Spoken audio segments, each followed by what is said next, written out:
I was expecting talaga na Francis Magalon na item lang.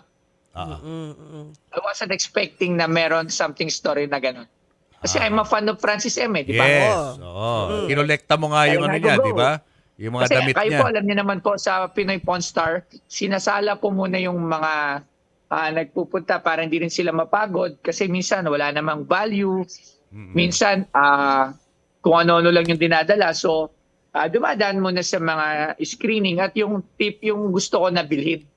So sabi ko, sige, Francis Magalon na yan. Okay, so hindi ako yung direct nakausap nila. It's my secretary. Okay, so nandun na schedule. Pumunta, katulad yung alam niyo naman kung paano ginagawa doon. It's dire-diretso lang na flow. So, ayun. So anong reaction mo nung sinabi niya sa iyo na dati siyang girlfriend ni Francis M. Kaya niya gustong ibahagi itong item na to sa iyo? Nagulat ako sobra. At nagulat ako kasi alam ko sobrang importante ng item. Alam mo naman ako, Sir Julius. So, kumbaga, hindi ako after na, uy, girlfriend pala ni Sir Francis to, chismis, gano'n, hindi. Mas ano ako doon, uy, yung item na to, alam kong iba ang halaga. So, yun talaga yung pumasok sa utak ko. So, sa mga hindi nakakalam kasi siguro hindi pa nila ako nami-meet. Siguro kayo, Sir Julius, Ma'am Tin, alam nyo naman na gano'n talaga. So, natuwa talaga ako dun sa item. Oo. Pero si Mrs. mo, iyak ng iyak habang nagkikwento si Abigail. So, nagulat kayong Alam mo naman dalawa. na mga babae, syempre, natural sa mga babae yan. Pero syempre tayo, nakakakilabot, goosebumps andun, tumayo balahibo. Pero na to the point na umiyak ako, pero nakakakilabot talaga. Nung nandun din talaga ako, kinilabutan ako. Sobra. Pero as a fan of Francis M., alam mo ba itong ano? May idea ka ba dito sa kwentong to? Bago mo siya nakilala? Actually, hindi. Wala.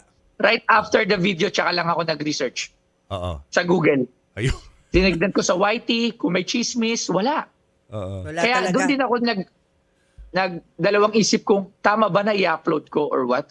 Oo. Oo.